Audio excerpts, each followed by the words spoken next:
Oke, Mas Siang, sebelum kita mulai mungkin kita kenalan dulu ya. Ada berapa eh, peserta yang cukup banyak nih. Ada mungkin dari luar dulu yang baru masuk Sen, dari dua. Pak Devri ada? Pak Devri ada? Belum? Belum ada ya? Out of camp. Pak Devri. Iya, Prof. Oke, Pak Devri. Ya, Pak Devri dari mana Pak? Iya, Prof. Iya, Prof. Dari mana Pak Devri? Bekerja di mana Pak Devri? Iya, Prof. Gimana, Prof? Bekerja di mana Pak Devri? Oh, saya dari Garut, Prof. Oh, Garut. Dari Garut, Prof. Di dinas kesehatan atau di mana? Iya, iya, Prof. Dinas Kesehatan, Prof. Oh, ya, oke. Kemudian siapa? Ya, ini Ulia Zahra. Kita kenal dulu. Bu Ulia Ya, Zahra. Mas. Hadir, Prof. Oke. Bu Ulia dari mana? Saya dari Kabupaten Sumedang, Prof. Oh, dekat Garut juga ya. Saya dari Kabupaten Sumedang, tapi saya posisinya sekarang ibu rumah tangga. Oh, belum kelihatan. Tapi orang Iya. orang kesehatan. Ya, pernah di dinas kesehatan selama 3 tahun, Prof. Dan sekarang sudah resign. Hmm. S1-nya apa? S1-nya? S1-nya Kesehatan Masyarakat, Ah, Prof. oke, Ya. oke. Kalau Pak Devri apa? S1-nya apa? Pak Devri apa? S1-nya? Devri, dokter ya. Oke ya, dah. Eh, Kemudian yang lainnya, jadi kita ini ada kelas ini itu ada dari dinas kesehatan ya, kemudian ada dari swasta, kemudian ada peneliti kesehatan, kebijakan kesehatan, dan juga ada dosen-dosen muda ya ini. Nah, kita akan menggunakan, coba dibuka ya, ILO ya. Kita akan menggunakan materi-materi yang semuanya ada di ILO ya. Jadi andai kata ada yang terlambat untuk ikuti, ini pertemuan kedua ya. Pertemuan pertama sudah ada di ILO ini. Ya nih. Coba di paling depan. Apa, paling atas dulu. Ya. Jadi ini memang mata kuliah yang kebijakan dan manajemen kesehatan di mana ada dua unsur ya, masing-masing ada satu enam sesi untuk kebijakan dan 6 sesi untuk manajemen dan ada 6 sesi untuk learning health system karena ini tiga uh, SKP ya.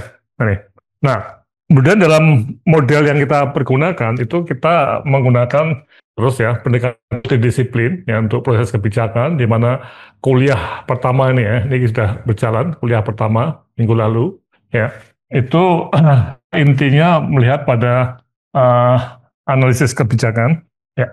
Jadi mungkin nanti yang belum mengikuti yang pertama, tolong Anda ikuti. Tapi intinya kita menggunakan berbagai referensi yang ada di sini, di mana ada buku saya yang bisa dibeli e-book juga ya, kebijakan dan kebijakan dia dan fragmentasi sistem kesehatan. Kemudian buku yang baru ini ya dari Buse ini yang Making Health Policy. Jadi understanding public health kalau kita lihat dalam model berpikirnya ini sebuah aplikasi ilmu kebijakan dari Visipol yang dipakai kesehatan masyarakat ini. Dan buku ini dari Open University udah lama ya, tapi berkembang dan pasca COVID ini banyak baru yang masuk di dalamnya. Sehingga ini ada buku teks utama untuk kegiatan kita yang nanti akan kita bahas secara intinya nanti kita teori-teorinya ada di sini kita harapkan semua bisa masuk ya ke sini. Nah, kemudian kalau yang 6 kuliah itu bukunya Shortle ya, 6 kuliah manajemen tadi mana? Ya, belum ada ya? Yang 6 mata kuliah, ya, yang utama ya.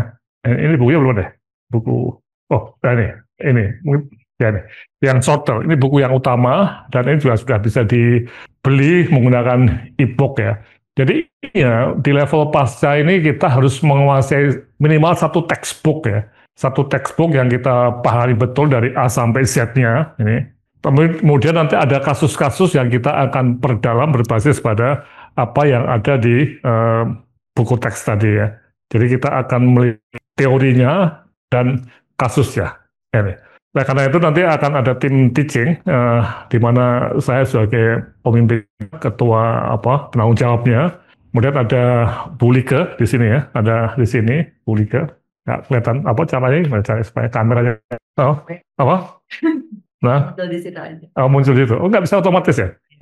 Nah, ini Bu Like nih. nanti yang sangat menguasai buku tadi, dan juga Mbak Lusa. Mbak Lusa di mana nih? Ya, bisa kelihatan ya. Agak mundur-mundur. Ya, ini 3 dan ada berapa asisten ya. Oke, ini kameranya otomatis tapi harus pakai gerakan ya. Nah, inti dari kuliah sesi yang lalu, pertama itu kita memang menggunakan model segitiga kebijakan, di mana ada analisis kebijakan yang menggunakan model, ada aktor di sini, kemudian isi, konteks, proses. Oke. Nah, kalau kita cermati segitiga ini ya, ini adalah satu mungkin banyak pilihan untuk menggambarkan mengenai apa yang kita sebut sebagai analisis kebijakan. Karena kebijakan ini sesuatu yang abstrak ya, bukan barang yang bisa dilihat atau diraba ya, tapi kebijakan ini benar-benar sebuah ya hal yang tidak bisa dilihat secara jelas, tapi dampaknya itu luar biasa. Bisa mengatur ratusan juta orang sekaligus atau bahkan miliaran itu kebijakan di level global. Nah, ini yang menjadi inti dari apa yang ada di pertemuan pertama ini mengenai kita melakukan analisis kebijakan, dan di dalam analisis tadi ada satu hal yang menarik, aktornya di tengah itu bisa mempengaruhi atau terkait dengan semuanya ya, dengan apa isi kebijakan, misalnya isi kebijakan mengenai JKN, ya, konteks mengapa kok ada kebijakan JKN, kemudian bagaimana prosesnya. Jadi aktor-aktor bisa individu, bisa organisasi, itu memang kita anggap sebagai pusat dari sebuah kebijakan itu ada atau tidak ada dihentikan atau dikembangkan atau diutak-atik, itu adalah oleh para aktor. Oke, jadi ini sekali lagi ini salah satu dari banyak teori mengenai analisis kebijakan. Oke. Nah, oleh karena itu di sesi kedua kita akan coba masuk sesi kedua, kita akan banyak membahas mulai ke proses di sini ya. Proses di mana kalau kita lihat proses sendiri itu mulai dari agenda setting ya, kemudian perumusan. Ini banyak lingkaran ya, perumusan kebijakan, kemudian implementasi, kemudian ada monef ya, kemudian ada semacam modifikasi atau perubahan misalnya ya, untuk masuk kembali ke sini ya. Ya, oke. Nah, ini yang menjadi isu kunci ya. Ketika masuk ke proses kebijakan ini, sesi kedua ini proses yang kompleks ya, apalagi ketika kebijakan publiknya itu menyangkut hajat hidup orang banyak, uang besar ya. Ini dana besar ini biasanya ada kontroversinya. Oke, karena mari kita lihat ke slide-nya ya. Silakan slide-nya, kita masuk ke sesi kedua slide-nya. Nah, ini kita akan lihat ya proses kebijakan yang ada di sini ya, satu lingkaran ya. Ini kalau ini proses itu pasti akan terkait dengan kekuasaan, power yang ada di aktornya ini, kekuasaan.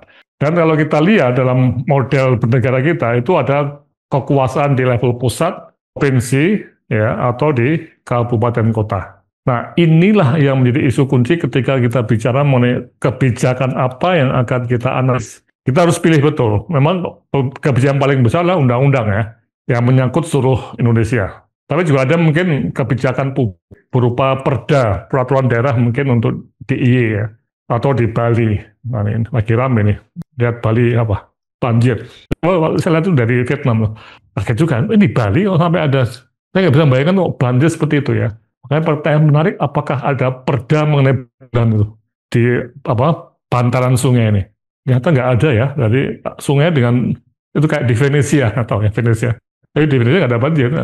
Ya, ada deh, tapi nggak separah seperti itu ya. Kalau di Venesia itu naik airnya, banjirnya itu air pasang gitu ya. Kalau di Bali itu habis ya, banyak orang yang meninggal ya. Nah, ini nggak ada mungkin perda yang melarang itu. Jadi kekuasaannya mungkin pemerintah tidak hadir di bantaran sungai mungkin ya.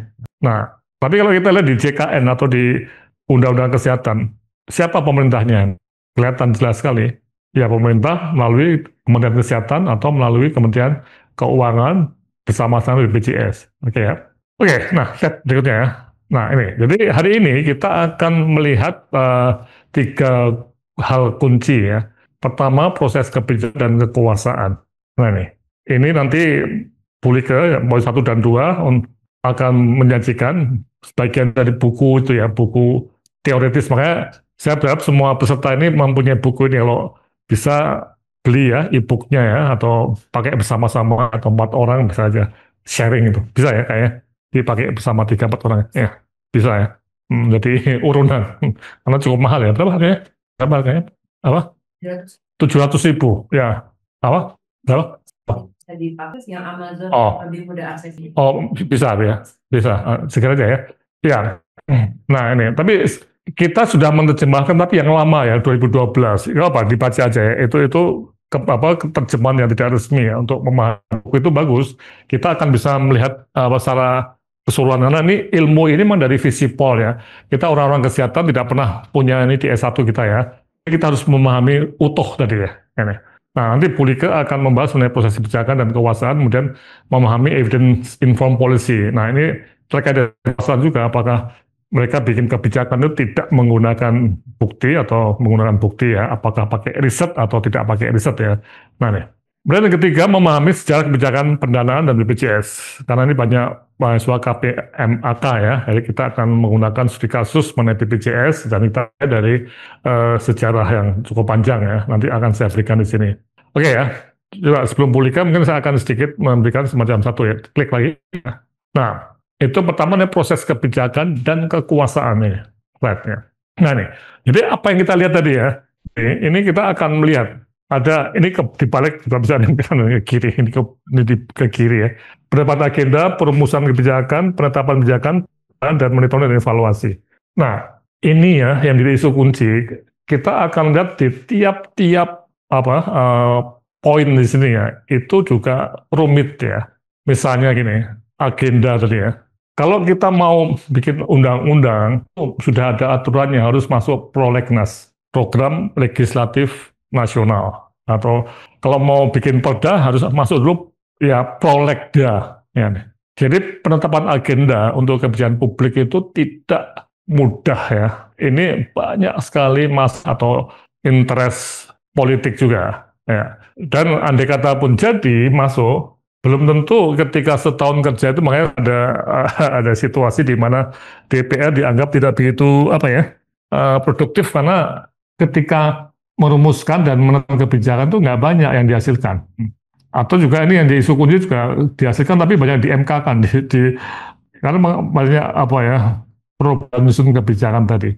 Kalau agenda itu di level Menteri Kesehatan misalnya, itu lebih teknis agenda yang misalnya pembelian obat tertentu atau teknik tertentu, nah itu lebih teknis kesehatan. Tapi begitu menyangkut masalah-masalah seperti masalah BPJS atau jaminan sosial kesehatan sebagainya, itu undang-undang yang sekali lagi ketika menyangkut ratusan juta orang Indonesia, dana ratusan triliun, itu pasti tidak mudah perumusan kebijakannya ya, masuk akhirnya susah perumusannya dan juga penerapan kebijakan. Misalnya sekarang kita mau merevisi Undang-Undang SCE tahun 2004 dan Undang-Undang BPJS tahun 2011. Ini masuk agenda nggak nih? Nah, masuk dalam prolegnas atau tidak? Nah, oke ya. Tapi nanti penerapan agenda akan kita bahas minggu depan ya, bersama Mbak Lusa ya. Ya, klik lagi. Nah, ini ya akan banyak menggunakan kata-kata ya yang mohon betul-betul istilahnya itu didefinisikan, karena ini kata-kata yang berasal dari istilahnya itu buku teks kebijakan ya. Nanti dari Mbak Like sebagai pengajar ya, yang memang S3-nya di kesehatan masyarakat di Monash ya, di Monash ini betul-betul tanda kutip ya, itu membantu semua peserta di sini untuk memahami buku yang ada. Nah, kalau nanti udah ada ya, bisa dilihat ya bukunya ya, bisa keluar masuk gitu ya. Tapi intinya kita akan membahas apa itu proses kebijakan dan power tadi. Kalau kita lihat bukunya, coba lihat buku itu. Nah, ya di daftar isinya ya. Nah, ya coba dibesar. Nah, yang minggu lalu kan bahas satu ya, framework for the health policy analysis tadi segitiga kebijakan. Nah, ini 2, 3, 4 power dan mungkin 7 juga masuk ya. Jadi saya betul selama 6 sesi ini semua bagian buku ini bisa kita pahami ya dengan kasus yang nanti kita diskusikan. Oke, jelas? Cara belajarnya kita membahas buku teorinya tadi supaya paham betul A sampai Z-nya ya. Kemudian nanti ada kasus dengan saya, itu lebih bebas kita ngomongnya. Ya, ada pertanyaan silakan. Lo sudah jelas cara belajarnya. Tapi tadi ya, mohon pakai bukunya ya. Tanpa baca buku itu akan susah memahami ya. Nah, sekali lagi buku yang terjemahan yang lama sudah ada, tapi ini kita sedang ada buku yang baru. Tapi untuk mahasiswa mungkin saya nggak begitu paham caranya beli buku tadi. Nanti siapa yang bisa terangkan, Mbak Lika terangkan ya. Oke. Dan buku itu bisa dipakai tahun, karena terbitan yang terbaru 2024 ya, itu memperbarui satu buku yang 2012 kalau nggak salah, jadi ada selang waktu 12 ya. Itu buku kebijakan yang sudah memasukkan pengalaman COVID ya. Jadi betul-betul up to date untuk buku teks global. Sudah? Oke, kalau sudah silakan Mbak Lika untuk memberikan apa detailnya ya. Dari sini atau? Oke, selamat siang Bapak Ibu semuanya. Kita lanjutkan yang slide yang tadi di slide show aja. Ini saya juga bisa sih, enggak apa deh. Nah, ini tadi ada beberapa istilah ya kan. Minggu kemarin kita juga sudah membahas bahwa ada beberapa istilah yang perlu dipahami juga. Nah, sebetulnya saya juga S1-nya tentang politik, jadi saya juga baru belajar juga. Kalau nggak salah di sini ada S1-nya politik ya, kalau nggak salah satunya. Nah, ini ada beberapa istilah yang perlu didefinisikan. Kalau di minggu kemarin kita sudah tahu ya aktor itu apa. Di sini ada policy proses itu apa. Nah, policy proses ini tidak hanya saat diterapkan, diimplementasikan, tetapi juga mulai saat diinisiasi. Tadi seperti yang Prof. Laksono sampaikan, saat satu topik menjadi policy agenda, jadi saat diinisiasi itu juga termasuk satu policy prosesnya. Bagaimana satu kebijakan dikembangkan, kemudian ya difungsikan dan sampai dinegosiasikan, sampai dievaluasi. Jadi saat implementasi, saat evaluasi juga.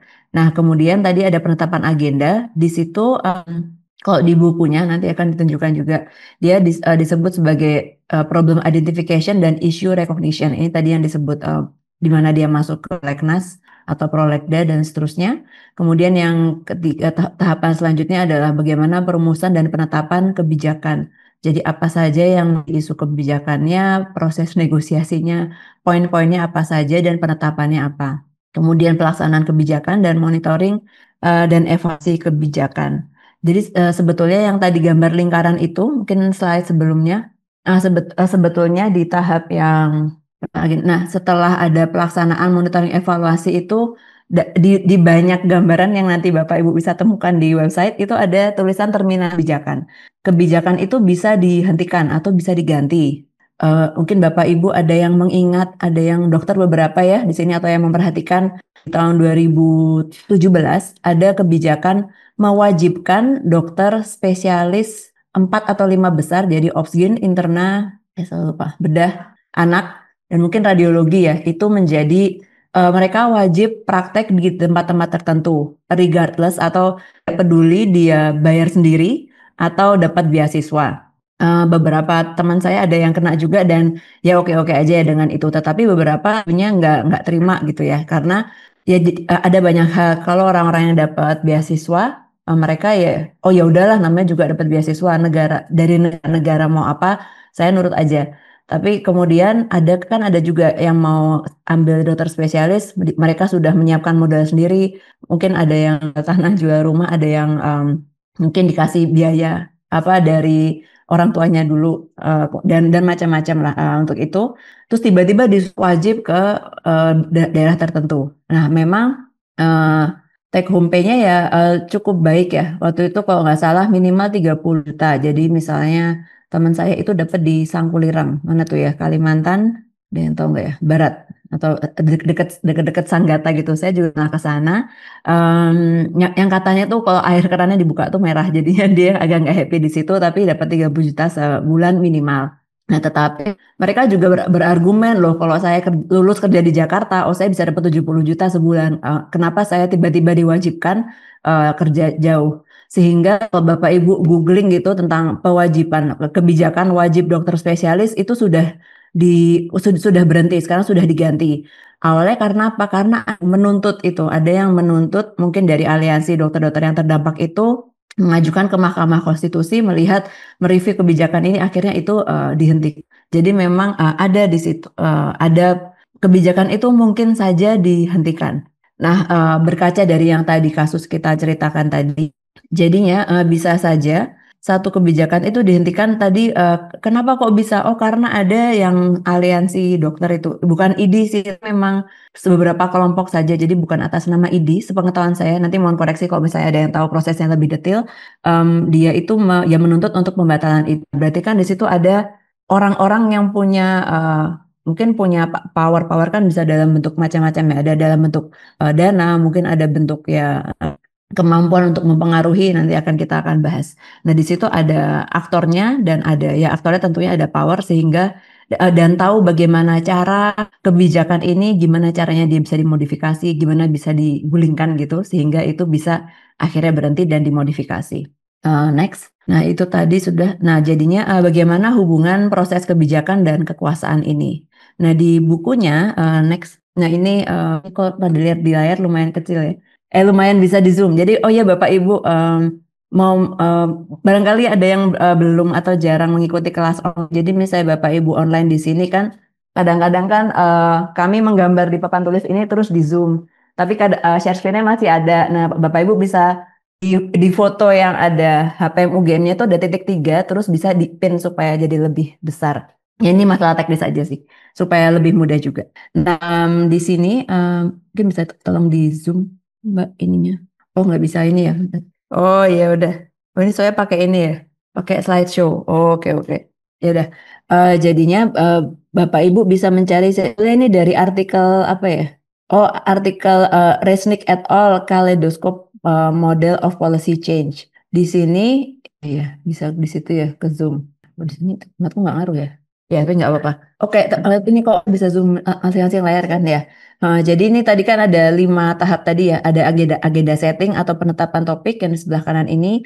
Nah, di situ kita bisa melihat betulnya apa-apa saja yang mungkin bisa berpengaruh, kekuatan-kekuatan apa yang bisa berpengaruh di situ. Kita melihat kalau desain yang sebelah kanan bawah, desain itu ada beberapa yang berpengaruh. Misalnya ada knowledge dan research, jadi dari penelitian.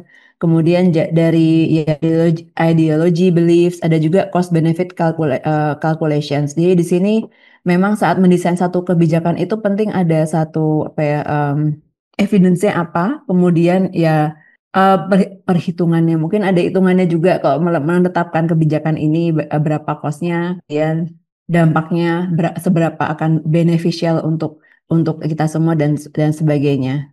Kemudian mengacu yang sebelah tadi atasnya udah di atasnya ada agenda setting. Di sini ada powerful advocates juga. Jadi siapa yang memiliki apa ya kekuatan di situ. Nah, nanti akan dijelaskan juga ada 3 phases of power. Kemudian juga bagaimana problem itu di-recognize atau disadari dan ada event-event tertentu. Kemudian kalau kita yang ke bagian kiri bawah sekarang ada lompat di policy adoption sama juga ada powerful opponents dan proponents. Kemudian ada government veto players. Jadi government veto itu istilahnya dia memiliki kewenangan lebih ya dibandingin yang lainnya. Kemudian juga ada prepecious timing. Nah, kemudian kalau ke atas di bagian implementasi, di situ ada beberapa power juga apa saja yang bisa mengubah. Jadi misalnya dari ada komitmen dari policy champions. Jadi contoh gampang ya, misalnya ya yang sekarang kebijakan yang banyak dibicarakan makan bergizi gratis itu ya misalnya kita melihat itu kan idenya ada kalau yang saya lihat idenya tiba-tiba ada saat adanya pemilihan presiden baru ini. Evidence program-program yang melakukan program seperti makan bergizi gratis di banyak negara itu sudah ada. Tetapi memang sejauh ini yang saya lihat kalau yang scale-nya sampai nationwide itu kok masih jarang. Jadi seringnya di wilayah tertentu atau mungkin di wilayah masyarakat dengan ekonomi tertentu dan lain-lain. Nah, tapi di sini kenapa ini bisa sampai goal?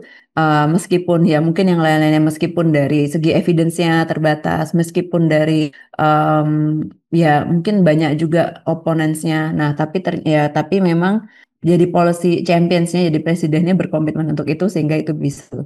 Kemudian ada juga tentang budget. Dan terakhir di bagian evaluasi dan implementasi ini ada ya banyak beberapa faktor yang bisa mempengaruhi. Misalnya juga dari dari donor atau government resource, kemudian dari media, ada watchdog group ini juga banyak dibahas juga ya watchdog. Jadi sebetulnya ada nggak sih yang mengawasi jalannya kebijakan ini sudah baik atau belum?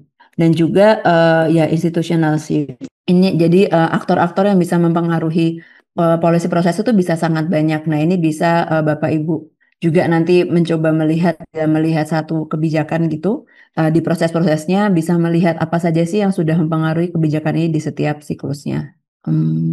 Oke, ya selanjutnya next ini definisi, kalau di buku ini definisinya ada bagaimana kemampuan untuk mempengaruhi orang, ya spesifiknya untuk mengontrol sumber daya yang ada. Jadi power ini multidimensional, bisa diproduksi dari atau dibatasi oleh aspek histori, jadi bisa dipengaruhi oleh aspek histori, sosial, politikal, budaya, dan organisasional konteks dari decision making-nya. Terus secara definisi. Kemudian yang next, jadi dalam ilmu politik ini dikenal ada satu model kotak hitam Easton. Jadi tapi ini tahun 1965. Jadi ada teori yang awal yang menyatakan bahwa policy making di pemerintah itu seperti kotak hitam yang memang sudah banyak proses ya kalau kita lihat untuk meningkatkan transparansi, tapi masih ada banyak kotak hitamnya. Nah, dalam artian di sini misalnya ada aspek tuntutan inputnya apa? Misalnya input kan tadi ada berbagai macam ya. Ada yang tuntutan dari masyarakatnya. Kemudian ada dukungan apa saja, support yang ada, sumber dayanya apa saja. Nah, kemudian itu saat misalnya satu input, satu kebijakan sudah masuk prolegnas atau prolegda. Nah, proses penyusunannya ini ya dianggap sebagai hitam kalau itu yang menurut David Easton ini. Nah, kemudian ya outputnya ya kebijakan umumnya. Jadi memang di dalam ini bisa jadi ya terbatas yang bisa diketahui tentang penyusunan kebijakan.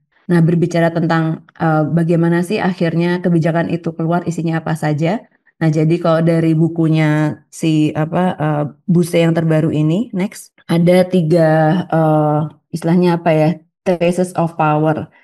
Yang pertama adalah power sebagai decision making. Jadi di sini adalah kekuatan ya, kita punya power karena kita ini adalah decision making. Ini nanti mungkin bisa kita diskusikan lebih lanjut. Yang kedua, secara definisi ini adalah ability of a person to achieve compliance from others who change how they behave as a result of power being exerted over them. Jadi kemampuan untuk ya menetapkan keputusannya seperti apa. Nah, yang kedua adalah power as decision making ini lebih bisa dikatakan lebih straightforward ya. Jadi lebih kelihatan. Jadi kelihatan siapa yang membuat kebijakannya. Ya misalnya kalau misalnya kita melihat ya sudah jelas bahwa ya biasanya menetapkan kebijakan ini ya dari pemerintahnya itu.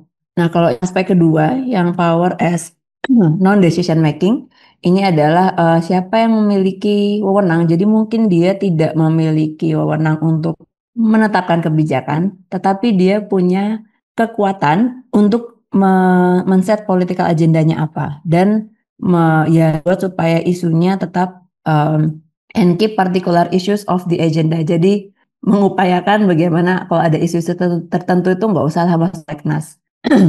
Dan yang ketiga ini power as thought control. Jadi powernya ini lebih ke shaping people's perception and interest without their own awareness. Jadi mungkin power ini, mungkin beberapa individu atau organisasi ini punya kekuasaan, tetapi kekuasaannya itu ya tidak langsung ditunjukkan dalam dia membuat kebijakan, tetapi dia mungkin mengontrol sumber daya yang dalam jumlah besar sehingga akhirnya dia bisa mempengaruhi kebijakan itu.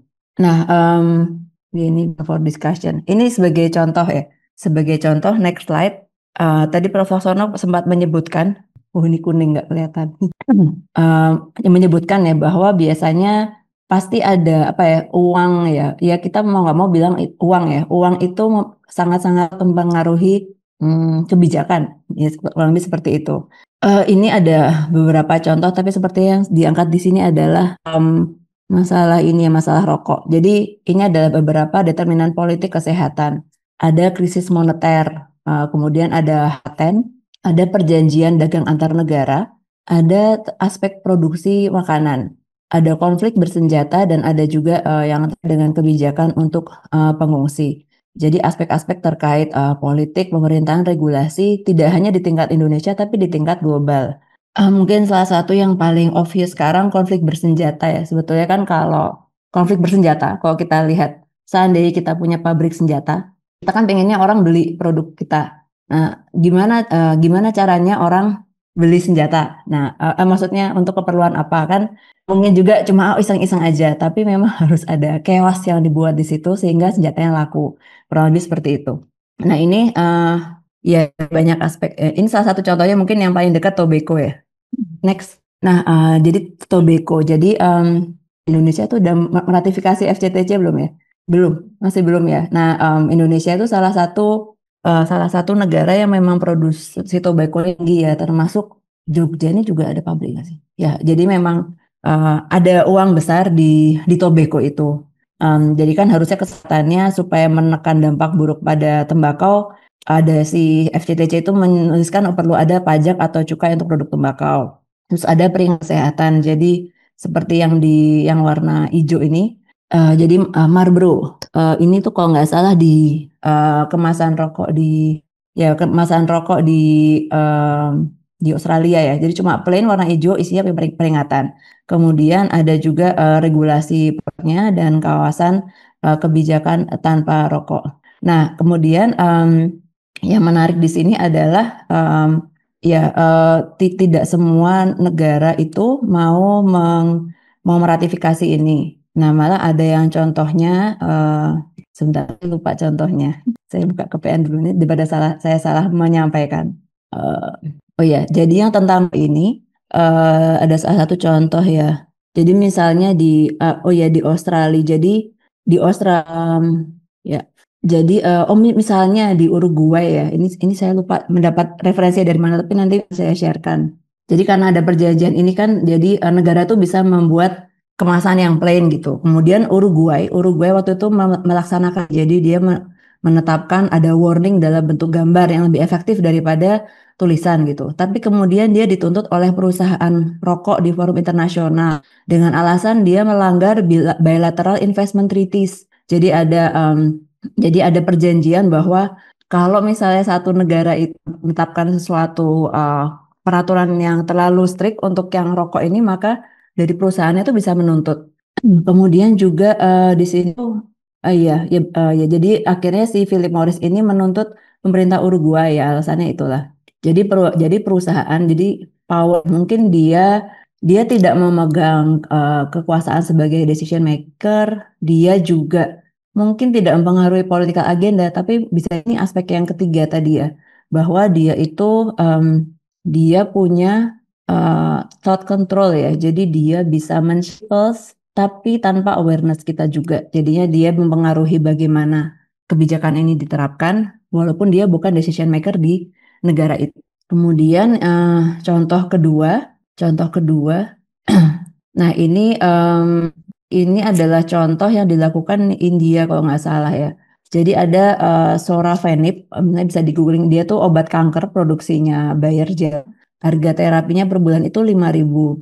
Sebetulnya satu negara bisa ya memutuskan, mari kita terus-terusan impor, atau akhirnya menetapkan suatu kebijakan tertentu supaya melindungi produksi di dalam negeri. Nah, di India dia mengeluarkan kebijakan pewajiban menyediakan versi generik untuk obat esensial, yang akhirnya jadi dia akhirnya bisa membeli patennya dan akhirnya bisa memproduksi sendiri. Nah, asli contohnya adalah ya ini kan seharusnya yang dilakukan oleh policy makernya, tapi memang itu tergantung. Jadi bagaimana satu kebijakan ini bisa diambil, pasti banyak yang berperan di situ. Kenapa India bisa seperti ini? Mungkin karena dia industrinya obat kan kuat ya.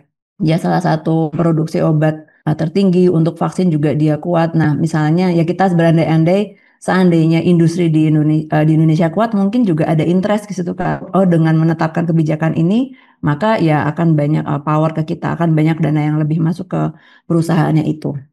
Nah, oke. Nah, selanjutnya, nah ini kalau ini jadi banyak contoh-contoh di situ ya. Jadi misalnya Bapak Ibu melihat di dunia ini apa sih bisnis yang kuat ya? Tambang misalnya nikel atau batu bara. Terus kenapa ya sebenarnya ini bisa banyak apa ya? Banyak konspirasi teorinya mungkin ya. Tapi misalnya kita melihat kenapa produksi jadi ada kaitannya ya nikel, batu bara dan lain-lain. Kenapa pertambangan itu kenapa kebijakannya seperti itu? Nah, pasti kan ada siapa pelaku bisnis yang besar di belakangnya, siapa yang power, itu yang mempengaruhi bagaimana kebijakan itu dikeluarkan. Nah, nah ini contohnya, ini ada satu penelitian dari satu paper dari Milsom et al.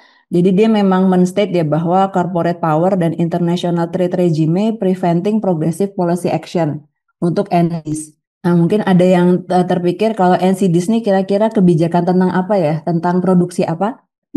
Ya, kayak dengan NCDs. Insulin, oke. Ya, terima kasih. Yang lainnya, aspek sih yang kebijakannya kalau perlu ada satu bisnis besar yang mungkin ya seandainya kita menetapkan apa ya cukai untuk minuman manis atau pajak untuk makanan yang tidak sehat. Kira-kira ya kurang lebih seperti itu. Ada ide lain mungkin? Ya jadinya di paper ini si penulisnya ini menggambarkan bahwa ada bagaimana sih kan yang menyebabkan NCDs biasanya ada 3 hal utama yaitu alkohol, kemudian tobacco, satu lagi apa ya, ultra processed food. Nah, jadi memang peluang bisnis atau peluang pasar di 3 hal tersebut mempengaruhi mempengaruhi perubahan kebijakan kesehatan yang lebih progresif lagi. Kurang lebih seperti itu. Apakah ada hal yang mau didiskusikan atau disampaikan di sini? Ada yang mau komen yang di sini? Oke, misalnya ya siap. Selamat siang dok, izin bertanya. Tadi kan sudah dijelaskan tentang key phases of power ya dok ya. Kalau misalkan pembuatan kebijakan itu diawali dengan adanya satu fenomena khusus, lalu kita memposisikan diri sebagai seorang researcher atau peneliti, kira-kira kita masuk di bagian yang mana ya dok ya? Dari power as decision making, power as non decision making, atau the power as of control? Ya, terima kasih Pak Tio. Ini pertanyaan yang menarik. Kalau kita, saya mungkin malah lebih bisa menggambarkannya. Ini pribadi saya. Jadi kalau tadi kita lihat lingkaran, kita mengaitkan dengan lingkaran itu ya, yang tadi Mbak Winda. Saya bisa share screen sendiri sebetulnya. Jadi misalnya kalau dilihat lingkaran yang tadi, bahwa ada yang sebelumnya Mbak yang ada lingkaran gede. Nah, memang kalau di sini kalau kita melihat akademisi ya atau yang keilmuan itu memang banyak aspeknya di desainnya itu knowledge, research, kemudian norms ya yang utamanya di knowledge and research itu. Nah, tetapi juga kita bisa dalam hal itu kalau misalnya saya merefleksikan menurut saya itu yang as non decision making ya. Jadi di mana kita memang bukan sebagai akademisi bukan decision makernya, tapi bisa mempengaruhi proses kebijakan yang terjadi dengan advokasi ke banyak pihak. Nah, salah satu contoh yang minggu kemarin kita bahas tentang peran dari salah satu sebenarnya ada banyak ya kebijakan. Yang pertama tentang JKN. Kemarin kan kita sempat membahas ya bahwa JKN undangnya ada sejak 2004, tapi undang-undang BPJS-nya baru 2013 dan di roll out-nya secara nasional baru 2014. Di situ ada salah satu aktor ya, Prof. Pak Hasbullah Tabrani, itu yang memang cukup gencar untuk mengadvokasikan ini. Kemudian yang dilakukan adalah dia ya berkolaborasi dengan orang-orang dari Labour Party, mungkin bukan Labour Party ya, dari buruh-buruhnya yang punya kepentingan bahwa mereka butuh asuransi kesehatan. Kemudian beliau juga jadi kan ada anggota DPR yang kan SJSN itu yang tanda tangan Megawati, jadi kan itu bawaannya PDIP lah misalnya. Terus ada anggota di situ ada misalnya seperti Rika Diah Pitaloka itu waktu kami wawancara itu yang namanya disebut. Nah, jadi saya adalah dengan mengenalkan isu tentang UHC ini ke para policy maker. Orang di DPR tuh harus melihat, oh ini loh yang terjadi di sini tentang policy maker. Kemudian juga orang-orang yang berwenang, jadi at least ada dari mereka yang mengerti pentingnya si universal health coverage ini. Kemudian ya jadi ya kemudian ya ada evidence-nya. Kemudian juga beliau juga membantu proses menuntutnya itu ya, menuntut gimana ada tuntutan hukum ya bahwa labor ini sebetulnya butuh asuransi untuk mereka sendiri. Itu salah satu contoh ya. Jadi akademisi sebagai ya sebagai non decision making yang menurut saya. Contoh lain saat mungkin Bapak Ibu sekarang sudah kenal tentang kebijakan BOK ya atau biaya operasional kesehatan atau yang disebut DAK non fisik. Jadi ada dana yang memang khusus dialokasikan untuk puskesmas untuk kegiatan UKM, upaya kesehatan masyarakat. Jadi kegiatan ke masyarakat, kunjungan dan sebagainya. Itu muncul juga sebetulnya dari riset-riset akademisi. Jadi kebijakan itu mulai 2010. Ada salah satu yang memang disebut oleh Kementerian Kesehatan waktu itu ya, saat kami wawancara.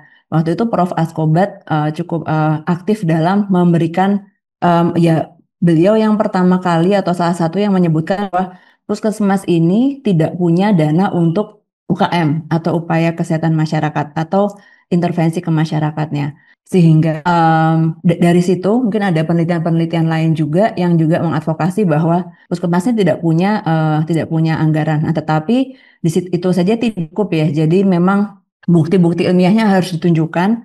Dan itu juga lagi-lagi BOK itu kan kebijakannya nggak di tingkat undang-undang ya, tapi dia di Permenkes. Jadi ya memang tadi ada jadi walaupun Prof. Asko ini bukan decision maker, tapi bisa mempengaruhi juga bagaimana kebijakan ini akhirnya keluar. Ya, jadi jawabannya kalau menurut saya lebih ke arah non decision maker, tapi kita bisa masuknya melalui ya knowledge, entah itu dari research atau knowledge dengan mengajak kolaborasi anggota DPR atau anggota ya atau orang-orang yang berpotensi untuk membuat kebijakan supaya terapkan hal itu. Sebenarnya banyak juga ya proses yang terjadi, misalnya seperti imunisasi. Imunisasi sekarang ada 14 antigen, prosesnya juga tidak pendek itu ya. Jadi kita punya ITAGI yang mengevaluasi, memperlihatkan bahwa di banyak negara ini imunisasi sudah di-cover. Akhirnya sekarang kita punya 14 antigen yang cover di seluruh Indonesia. Dan itu dari ya men-sharingkan knowledge yang ada, memberikan evidence yang ada. Ini ada pertanyaan dari Pak Gede ya, kebijakan label di kemasan ternyata juga berpengaruh dengan situasi geopolitik dunia. Kalau sudah gini kesehatan bisa apa ya? Ya memang kalau dari kesehatan memang agak sulit ya Pak Gede. Ini pengamatan yang bagus juga. Kalau kita lihat di Indonesia agak sulit ya menerapkan kebijakan yang anti rokok karena kita memang mendapatkan keuntungan dari situ. Sekarang juga di PHCHT, dana bagi cukai tembakau itu kan dipakai untuk membayar iuran JKN ya sebagai ya supaya justified bahwa ini untuk kesehatan juga gitu. Nah, tapi ya sekir kalau dari sektor kesehatan bisa apa ya, bisa mengadvokasi ke demand, ke aspek demand-nya. Kemudian nah kan tidak semua daerah juga dia menjadi produsen rokok ya. Ya at least kita bisa mempengaruhi ke orang-orang yang tidak terlalu interest dengan konsumsi rokok. Habis itu. Oke, ada lagi mungkin ada tanggapan? Oke, kita bisa lanjut. Tadi Pak Sono langsung jam berapa ya?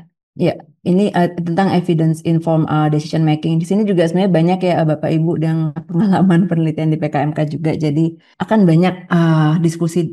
Ya saya berharapnya banyak diskusi di sini.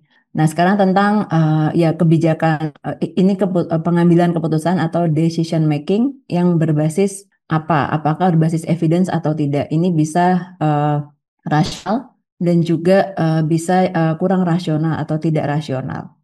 Next, nah ini ada satu referensi bahwa bagaimana sih idealnya satu evidence itu dibuat di satu negara. Ya memang ada banyak aspek yang bersifat ini mungkin banyak teorinya, mungkin ini ada benar prakteknya ya, tapi kurang lebih ini yang akan dibahas.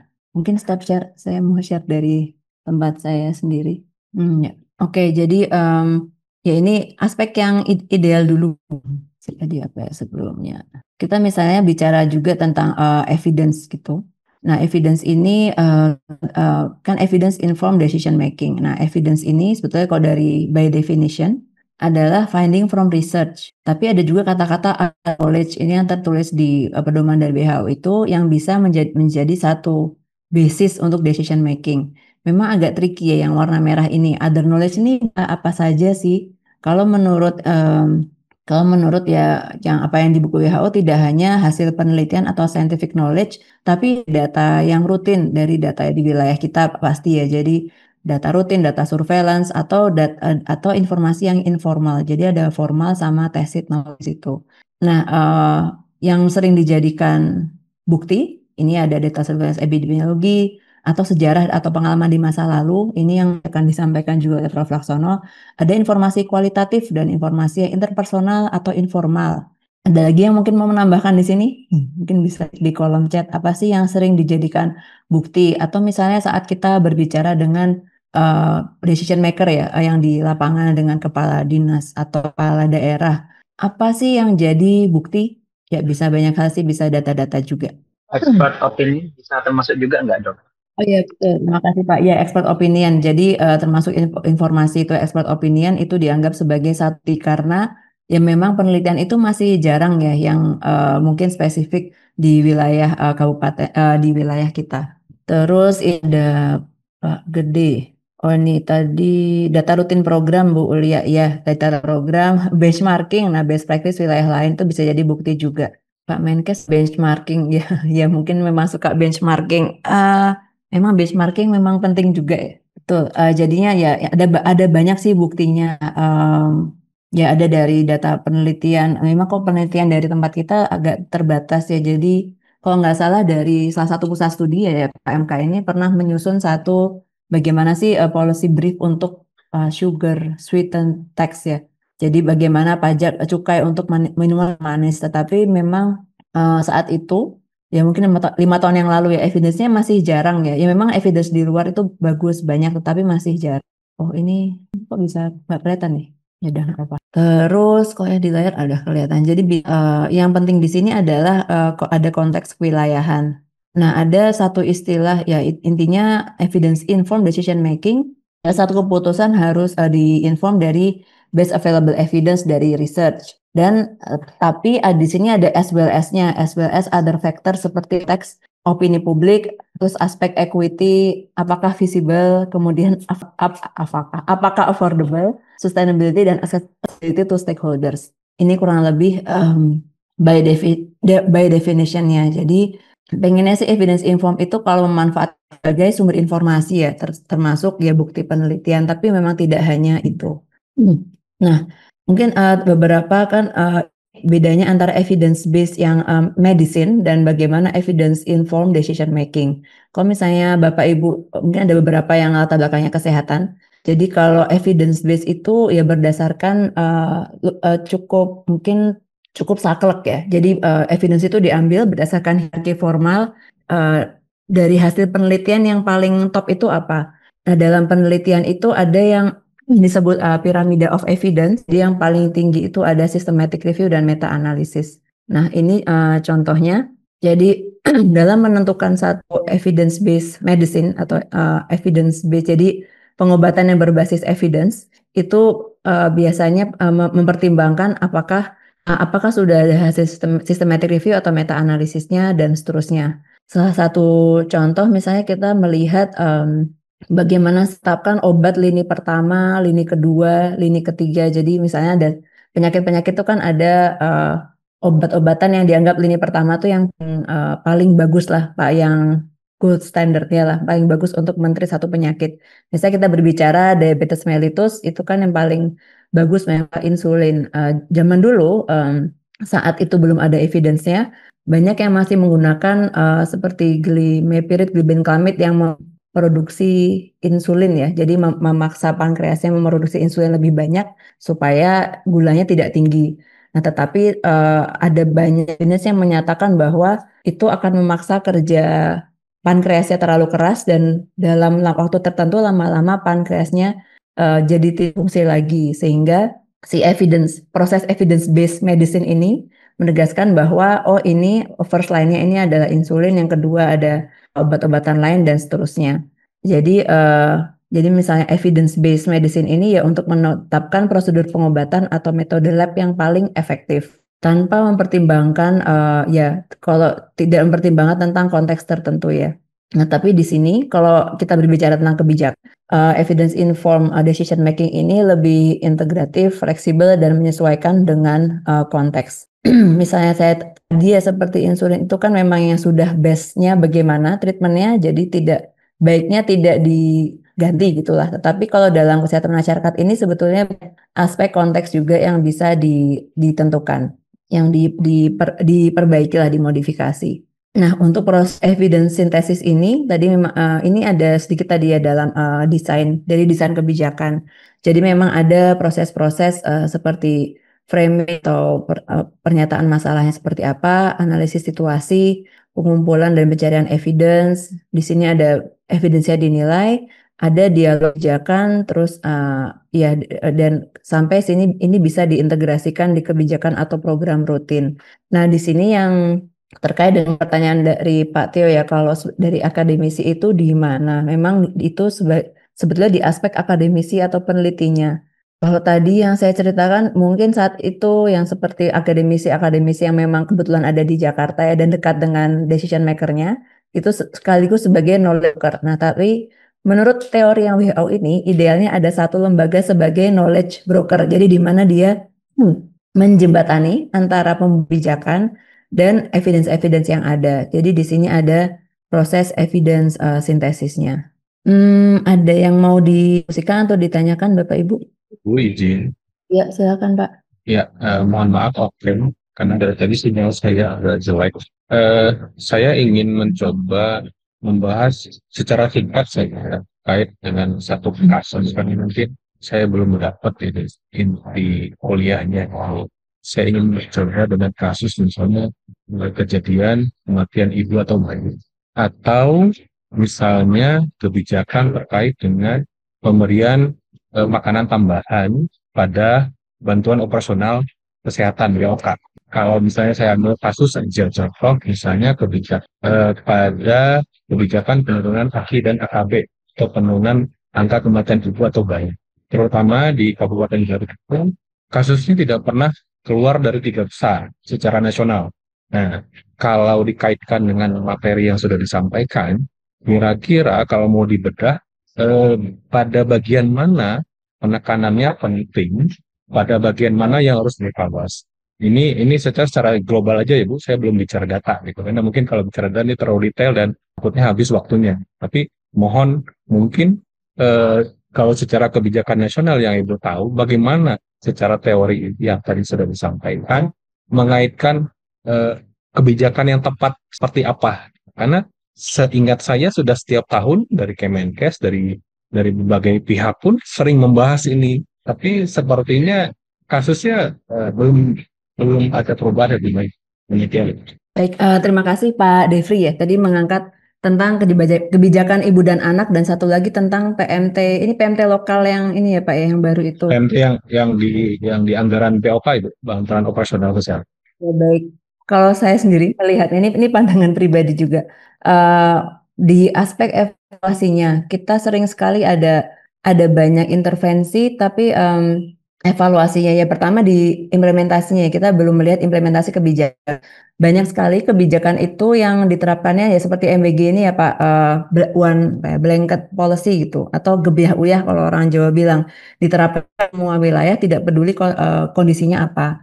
Nah, itu kan tentang KIA. Kemudian ya contohnya saja sekarang ini kan apa namanya misalnya seperti sekarang ini ditetapkan antenatal care itu pemeriksaan kesehatan ibu itu kan minimal 6 kali, 2 diantaranya ada USG. Dampaknya dari itu adalah ada pengadaan USG ke seluruh Indonesia. Nah ini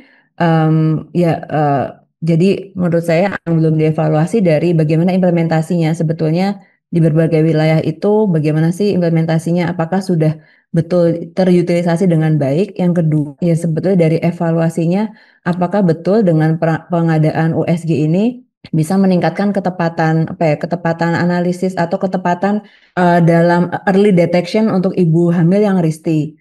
Nah, misalnya kita dan apakah kita secara rutin melihat hal itu. Contohnya misalnya kan saat ini kematian tertinggi itu mungkin imbang-imbang ya. Kalau di Jogja ini udah imbang-imbang, malah lebih tinggi preeklamsia daripada yang anemia. Nah, di situ sebetulnya sudah ada sih kebijakan kita ya Pak, antenatal care 10 atau sepanjang 12T. Salah satunya itu tes urin. Kemudian tes urin ada proteinuria atau tidak. Kemudian di buku antenatal care itu sudah ditentukan juga ibu yang beresiko tinggi hipertensi atau mungkin obesitas punya faktor resiko yang lain itu mendapatkan aspirin. Nah, tetapi itu datanya tidak kita kumpulkan dan tidak dievaluasi. Nah, itu salah satu contoh keterbatasan kita dalam evaluasi. Itu salah satu contohnya. Jadi mengevaluasi sebetulnya program ini apakah betul berhasil atau tidak. Nah, juga sebetulnya ya kalau ini lagi-lagi pendapat saya pribadi, persalinan di puskesmas ya, ini kaitannya dengan kematian ibu. Persalinan sekarang kan kita di FKTP puskesmas, puskesmas diberikan kelengkapan macam-macam supaya bisa menangani persalinan normal. Ini juga kalau saya lihat belum ada evaluasi betul-betul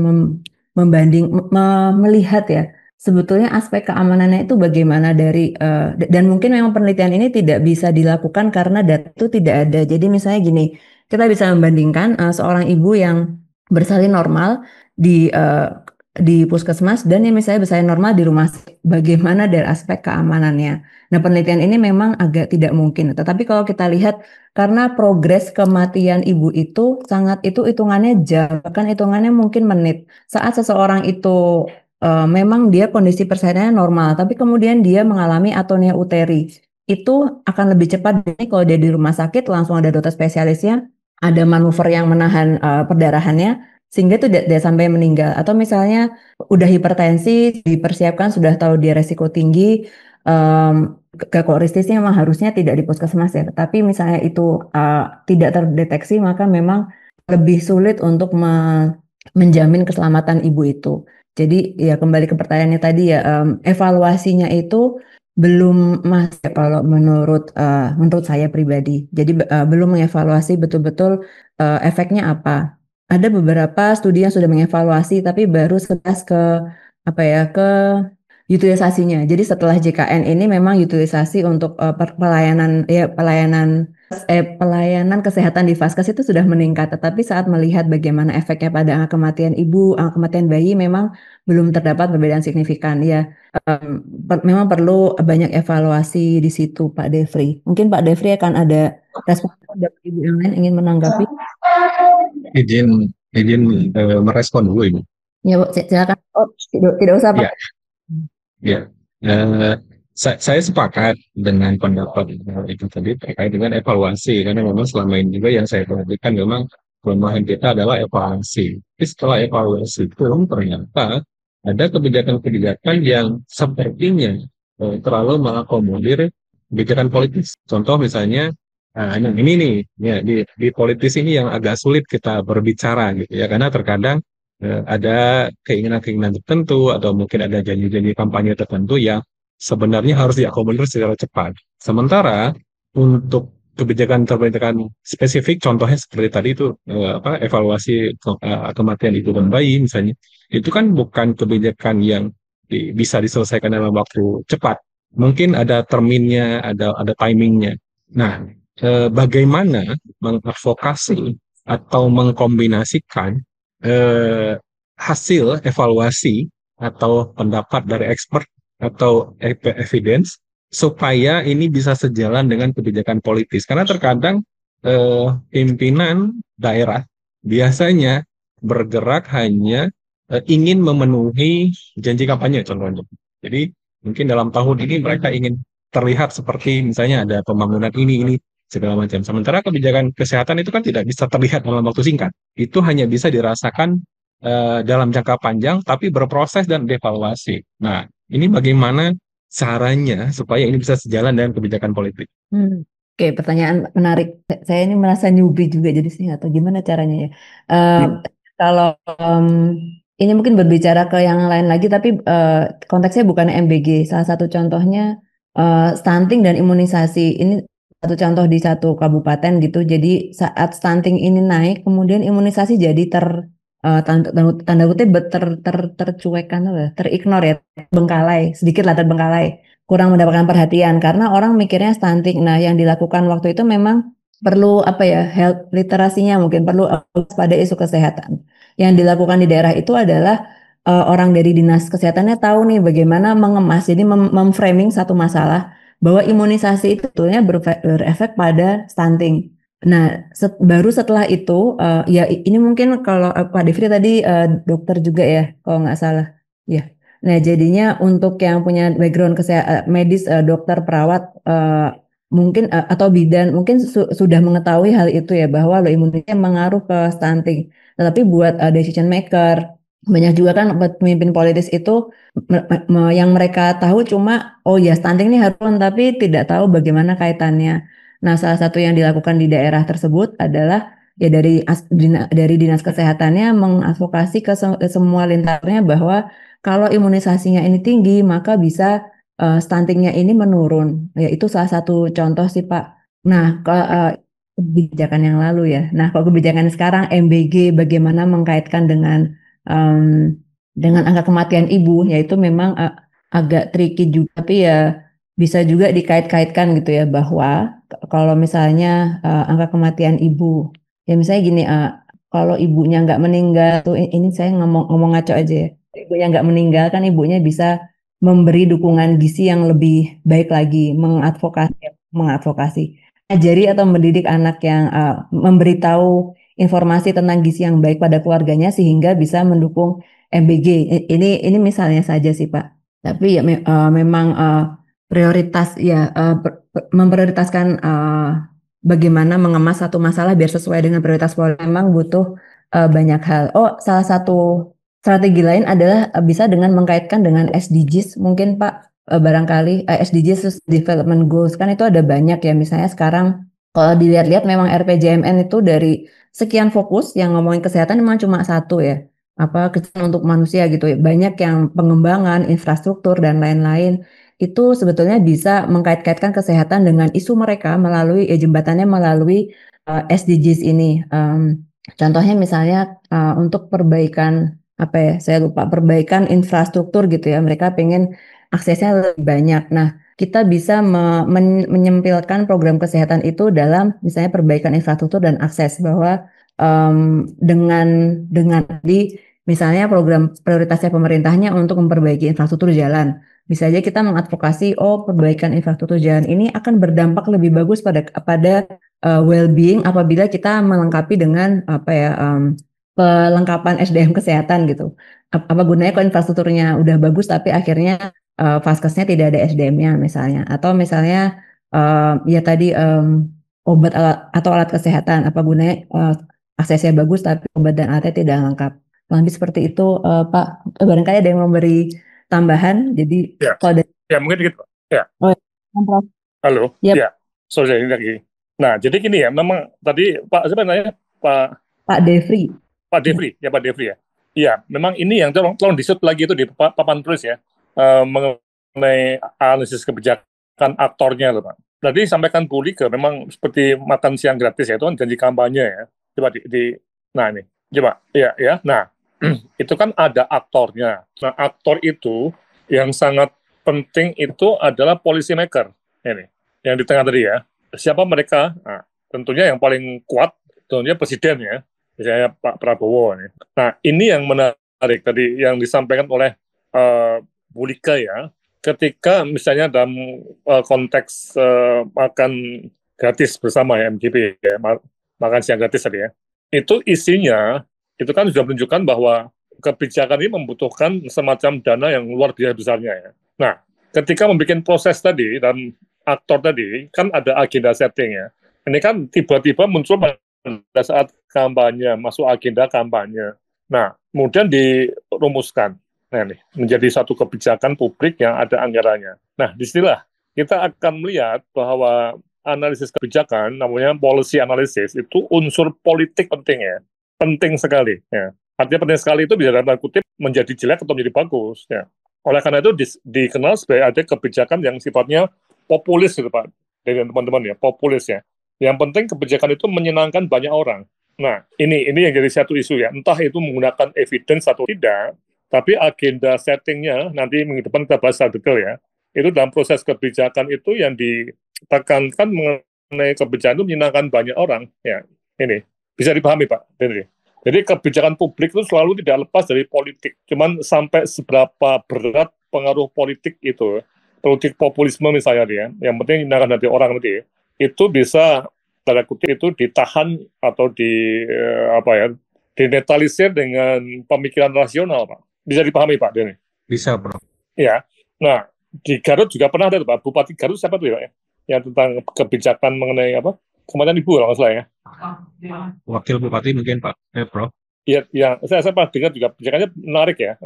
Nah, itu juga bisa dilihat. Tapi kembali lagi, aktornya itu memang orang aktor-aktor politikus, Pak. Bisa, paham ya, Pak? Policy maker itu ya politikus. Nah, tadi yang disampaikan Bu Like, yang rasional, yang riset itu kan dari perguruan tinggi ya, supaya kebijakan publik itu harus di backup dengan evidence. Tapi power kekuasaan kan ada policy maker. Mau pakai atau tidak pakai kan terserah mereka. Itu ya. Oke. Ada komentar nggak? Silakan. Nah, izin Prof. Tadi saya tertarik dengan poin terkait dengan menyampaikan hasil ya, evaluasi. Nah, persoalannya bagaimana membahasakan hasil evaluasi dan hasil dari evidence atau dari expert itu agar bisa diterima dengan baik, Prof. Jadi bagaimana membahasakan hasil analisa itu. Nah, itu terkadang tuh jadi PR, Prof. Karena kesulitan kita di dua level kebijakan biasanya sulit membahasakan itu dengan baik. Karena kita mungkin terlalu banyak menyampaikan data misalnya. Nah, ini terkadang kan orang awam agak sulit ya Prof menerima itu. Agak sulit memahaminya. Itu yang saya rasakan gitu. Ya, makanya tadi dalam slide-nya tadi coba Mbak Bulika, coba lihat lagi ya. Kan ada hasil penelitian itu masuk jurnal atau masuk ke policy brief ya. Ya, nah ini memang ada semacam seninya juga. Coba terus 30 kali. Terus. Jadi ini sampai ke ini Pak Dendi yang kita sebut sebagai sebuah seni memberikan advokasi. Dan ini loh. Memang ada yang katakan pakai jurnal, tapi siapa yang baca jurnal? Bisa dipahami ya Pak Dendi ya. Policy maker mungkin nggak baca jurnal, sehingga klik lagi coba terus. Nah, ini masuk ke advokasi kebijakan. Nah, ini seninya banyak, ini sangat kontekstual. Bagaimana bupati atau gubernur atau presiden yang kita arah tadi. Ada yang suka diberitahu, ada suka yang tertutup ya Pak, tahu ya. Jangan dibuka di depan umum ya, tapi pakai close door ya. Nah ini, bisa dipahami Pak ya. Advokasi kebijakan itu banyak caranya, mungkin nggak pada kali ini ya. Tapi ini betul loh, politik itu menjadi sangat kunci. Nanti kalau gubernur, bupati, wali kota kayak dipermalukan di depan umum kan mereka juga akan bisa marah Pak. Bisa dipahami Pak Din? Iya Prof. Ya, oke, silakan boleh terus. Iya baik, terima kasih Prof. Ya mungkin yang tadi seperti itu yang JKN. Jadi advokasi tidak hanya memberikan policy brief, tapi mengajak atau mengundang dari DPR itu ke pertemuan internal untuk melihat. Jadi kadang yang tadi mungkin Prof. Laksono sebut sebagai apa di belakang layar. Itu salah satu contoh. Saya sendiri belum pernah melakukan, mungkin Prof. Laksono sudah pernah. Ya selanjutnya.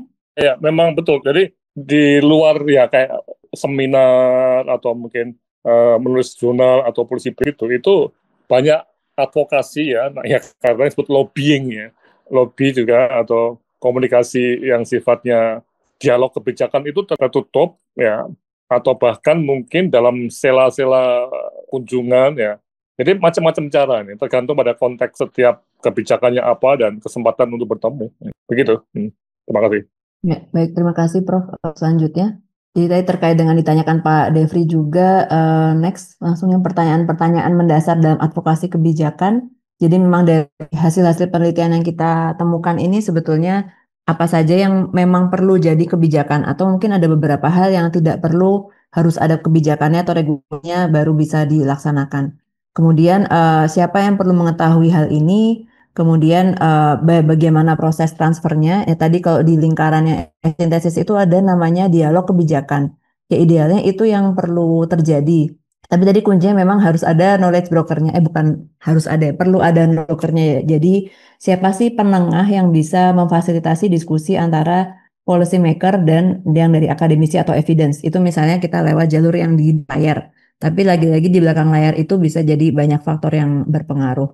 Kemudian juga yang terakhir perlu menetapkan juga bagaimana cara mengukur keberhasilan untuk advokasi ini. Ya, next. Kemudian ini adalah advokasi. Jadi advokasi memang kalau secara dari kamus itu definisinya adalah proses untuk advocate ya, memberi dukungan. Bagaimana kita mendukung satu ya kebijakan yang kita percayai. Seperti tadi misalnya saya percaya bahwa kebijakan wajib untuk semua dokter spesialis untuk ditempatkan di daerah tertentu. Jadi saya akan mendukung itu. Nah, dukungan dengan cara apa ya? Mungkin bisa dari banyak hal ya, dari kontennya kebijakan. Bisa jadi kalau yang dari pengalaman PDGS itu memang konten kebijakannya kurang ya. Jadi kok bisa kebijakan diterapkan pada siapapun spesialis tanpa peduli yang bayari siapa. Itu kan dari aspek kontennya dia digoyang. Tapi juga bisa juga misalnya kita sekarang ya rame ini MBG gitu. Kita harus guncang ini program ini supaya berhenti misalnya. Nah, itu memang perlu ya buktinya apa ya? Kita perlu buktikan banyak yang keracunan gitu misalnya atau banyak yang apanya terganggu aspek ekonomi dan lain sebagainya. Tapi ya itu salah satu caranya kita mendukung mau analisisnya dari aspek kontennya atau dari evaluasi dari hasil kebijakan itu sendiri dan dari aspek yang lain juga. Nah, selanjutnya ini Prof. Laksono akan membagikan mengenai sejarah pendanaan kesehatan dari BPJS. Ini adalah salah satu contoh yang baik tentang bagaimana kebijakan ini berkembang sampai ada modifikasi-modifikasi dan advokasi-advokasi di dalamnya. Monggo Prof. Laksono. Oke, sebelumnya mungkin ada komentar dulu ya mengenai poin 1 dan 2 tadi ya, mengenai proses kebijakan, power, dan juga tadi mengenai evidence informed. Silakan kalau ada komentar dulu ya. Saya gantian dulu. Ya, silakan. Ada komentar, pertanyaan, silakan. Ya, silakan Bu Ulan. Iya, tadi kan sempat dibahas Dr. Like tentang knowledge broker. Nah, ini kan kalau tadi kan kalimatnya sebaiknya ada, bukan harus ada. Sebaiknya ada, terus tadi ada yang disebutkan pengalaman temannya bahwa kebetulan dekat dengan pembuat kebijakan. In case misalnya dalam proses tersebut tidak terlibat, bagaimana? Padahal itu tadi kan sudah disampaikan di yang evidence sintetisnya tuh ada di bagiannya. Kalau misalnya itu tidak terlibat dan kemudian itu harus menjadikan kapan ketika hal-hal tersebut menjadi evaluasi yang perlu kita perhatikan dalam suatu kebijakan. Karena kemarin kan ada tugas untuk menganalisa kebijakan. Dari analisa itu kapan kita harus menentukan kapan ini harus dianalisa setelah ketemu rasional atau tidak. Apakah informasi evidensinya itu terlibat di kebijakan itu atau tidak, itu bagaimana untuk time kontrolnya tentang itu. Ya, baik. Terima kasih pada Dokter Wulan. Kenapa saya menyebutkan sebaiknya ada karena ya berkaca dari jadi sebetulnya saat ini kita sudah punya BKPK ya. Jadi BKPK ini bincangan dari Badan Kebijakan Pembangunan Kesehatan. Jadi memang yang dulu kan Litbang ya di Kementerian Kesehatan yang meneliti ya penelitian sekarang lebih dikemas bagaimana mungkin penelitian dan evidence itu menjadi satu masukan untuk kebijakan. Sudah ada BKPK. Kalau kami melihatnya BKPK itu adalah knowledge broker di Indonesia ini. Jadi yang menghubungkan antara orang program dengan yang evidence dengan peneliti itu ada. Tapi kenapa saya sebut sebaiknya karena memang pada kenyataannya tanpa proses ya contohnya yang JKN ya. Tapi ini memang di masa lalu. Kita tidak tahu di depan ke depannya bagaimana. Yang kebijakan seperti JKN kemudian MBG ini memang ya ternyata ada beberapa kebijakan yang bisa gul-gul aja gitu tanpa melalui ya dilihat evidence-nya bagus atau tidak, kemudian ya bagaimana proses ini atau tidak. Tapi berdasarkan ya teori yang di WHO itu ada yang namanya knowledge broker. Ini memang praktek yang dicontohkan itu kalau nggak salah di beberapa negara maju memang. Saya lupa di negara yang saya lupa di negara apa, tapi di salah satu negara di timur sana dia ada satu lembaga yang memang jadi misalnya sudah ada satu isu kebijakan, mungkin saat ini itu sudah terjadi ya. Jadi kalau nggak salah di DPR tuh kan mereka ada asistennya, mereka yang disuruh literatur review atau yang lain. Tapi itu kan ditanya si DPR tok yang tahu, tapi kalau dialog kebijakan ini maksudnya ada knowledge broker yang memang mengcompile evidence itu dan membawanya ke diskusi pada pihak yang lebih luas dengan banyak khalayak yang lebih luas sehingga bisa lebih transparan. Nah, kalau saat ini memang perhatikan untuk pengembangan kebijakan terbaru itu yang ya undang-undang yang Omnibus Law itu ya sudah ada peran BKPK juga yang menggandeng semuanya. Tapi ya memang sebaiknya bagus di situ. Tapi kan misalnya kita membayangkan kalau itu sampai ada di daerah-daerah mungkin agak berat juga gitu kondisinya. Kan Prof. Laksono, ya terima kasih Bu Ulan. Ada tanggapan mungkin atau dari Prof langsung? Ya, oke, saya cukup ya. Oke, ada waktunya. Coba saya akan masuk itu tadi ya, yang di coba poin-poinnya ya. Ya, ya. Oh ya, dari Pak Lutfan nih, bentar. Pak Lutfan. Nah ini, Pak Lutfan ini menarik ya. Pertanyaan apakah mungkin kebijakan tidak hanya dari best practice atau benchmark, tapi juga dari pemeliharaan atas bad practice. Nah ini yang memang yang kita sering sekali ya tidak mempunyai semacam publikasi cukup mengenai bad practice karena ada kecenderungan publikasi di jurnal itu yang bias ke good atau best terbaik ya practice, tapi yang jelek itu jarang dimuat nih, nah. Karena banyak masalah tentang kesopanan dan sebagainya. Nah, namun di dalam tadi balik lagi pada advokasi yang sifatnya tidak terbuka ya, ini itu berbagai bad practice dibahas juga, tapi jarang masuk jurnal. Nah, pada saat gagal bayar pada zamannya Jamkesda dan juga jam BPJS di tahun 2018, kami UGM juga sering. Kalau imunisasi saya nggak pernah terlibat nih, target nih. Tapi dalam BPJS itu kami sering mengadakan semacam dialog kebijakan tadi. Dan memang yang terjadi, policy maker itu sering mencari tadi, amannya tadi, populisnya. Seperti ini, contoh yang kita baru saja terjadi kan, Bu Wamen, mantan Wamen, Ibu Sri Mulyani kan, begitu beliau bicara mengenai akan menaikkan premi BPJS, paham ya, bagaimana reaksi netizen itu, luar biasa, kencang sekali. Bu Sri Mulyani dibully juga, dan bahkan salah satu hal yang membuat Bu Sri Mulyani seperti jadi bulan-bulanan ya, karena dianggap tidak peduli dengan situasi di masyarakat karena mau menaikkan tarif BPJS. Premi BPJS. Ini contohnya ya. Memang masalah ini untuk bad practice itu ada di riset tapi susah disampaikan. Nah, oke ya. Itu Pak Lutfan ya. Oke. Nah, sekarang poin ketiga ya. Ini memahami sejarah nih. Dan ini satu awal nanti tanggal 22 September nanti akan ada webinar mengenai sejarah pembiayaan kesehatan ya. Lebih luas tapi nanti bisa diikuti. Kalau pas tabrakan ada rekamannya ya, Mas. Nah, jadi kita lihat kembali kepada tadi sesi ini membahas mengenai proses kebijakan ya di mana tadi pertanyaan Pak Dendri ya, itu politik itu penting sekali, mulai agenda setting, policy formulation, implementation, seterusnya itu masa politik, dan politik terkait dengan pilpres atau pileg atau pemilu ya nih. Nah, orang-orang di policy makers itu politisi, walaupun juga ada orang teknokrat yang di Bappenas atau di tadi BKPK. Tapi yang menjadi presiden karena mereka terpilih, beliau terpilih sebagai presiden karena voting tadi ya, juga bupati wali kota, itu pemikiran politik ya, constitution itu menjadi isu kunci. Nah, sehingga pertanyaan menarik ya, ketika proses kebijakan bergulir, itu apakah ada ideologi atau value yang melandasinya? Jadi tidak hanya populisme saja, tapi value atau ideologi negara. Nah, ini yang kita lihat dalam konteks JK ini menarik untuk kita bahas ya. Slide berikutnya ya. Nah, kita tahu sekarang ini ada masalah di BPJS. Nah, dalam model kita untuk melihat apakah ada yang salah atau tidak, itu sering sekali kita menggunakan perspektif sejarah ini. Apalagi ketika kebijakan sudah berusia lebih dari 10 tahun, misalnya seperti kebijakan SISN itu sudah 20 tahun ya. Undang-undang SISN itu 2004 ya. Undang-undang BPJS itu 2011. Nah, penelitian sejarah itu berusaha untuk secara sistematis menangkap kembali nuansa kompleks orang-orang, makna, peristiwa, dan bahkan gagasan masa lalu yang telah mempengaruhi dan membentuk masa kini.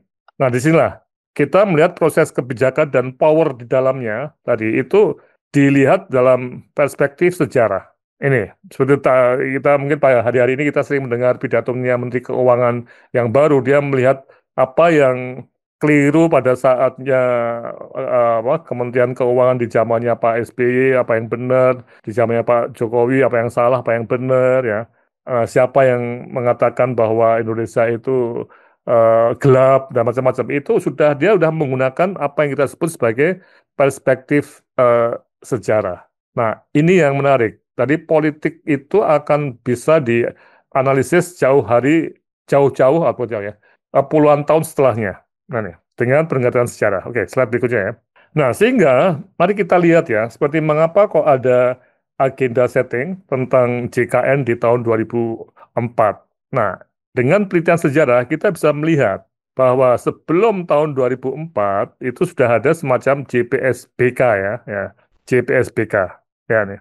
Jaring Pengaman Sosial Bidang Kesehatan. Jadi ini untuk masyarakat miskin dan secara bertahap dikembangkan. Tapi yang menarik dari tahun 2004 saat Undang-Undang SDN disahkan, itu ternyata undang-undang itu butuh undang-undang kedua, itu Undang-Undang BPJS 2011. Jadi kita bisa bayangkan ya, dua undang-undang itu harusnya bersama-sama untuk menjalankan ya fungsi BPJS. Tapi ada waktu 7 tahun ya. Sehingga antara tahun 98 sampai 2011 bahkan 14 ketika BPJS dicanangkan itu terjadi berbagai macam kejadian mulai JPK Gakin, Askiskin, Jamkesda, dan seterusnya ya. Terus klik lagi.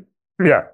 Kemudian di tahun 2000 sampai 2009 itu juga ada kebijakan SDM Kesehatan dan pengaturan profesi kedokteran pasca reformasi. Nah, ini juga ada hukum-hukum lain. Jadi artinya memang JKN itu ada tanpa suatu batasan, ada undang-undang lain yang mempengaruhinya. Jadi kompleksitasnya tinggi karena banyak undang-undang yang muncul pada tahun-tahun yang bersamaan. Nah, bersama-sama dengan SDSN itu ada tonggak lain adalah Undang-Undang Prakdokteran yang mempunyai dampak pada sistem kesehatan. Sekali lagi ya, ini semua periode-periode ini bisa kita telaah kembali apa yang dikerjakan masa lalu dan apa dampaknya pada masa sekarang. Slide.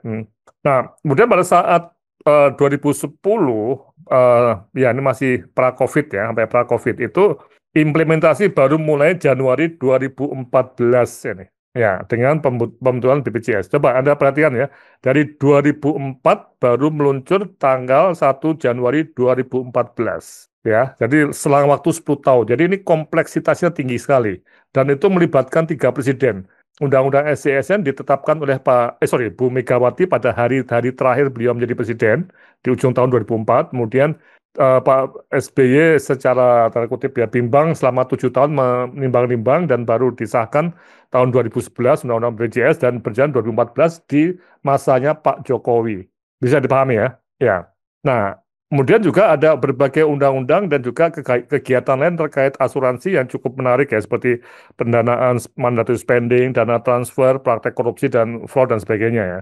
Dan juga selama pra-COVID itu defisit BPJS Kesehatan juga tinggi sampai 28,5 triliun pada tahun 2019 nih. Ya, kemudian juga pernah ada kenaikan tarif BPJS tapi menuai kontroversi sehingga kembali ke semula. Jadi kita bisa bayangkan Pak ya. Jadi ketika mengenai kebijakan JKN tadi, mulai dari pembentukan undang-undang sampai pelaksanaannya itu luar biasa kompleksnya. Nah ini. Dan de facto baru tanggal 1 Januari 2014 itu JKN berjalan.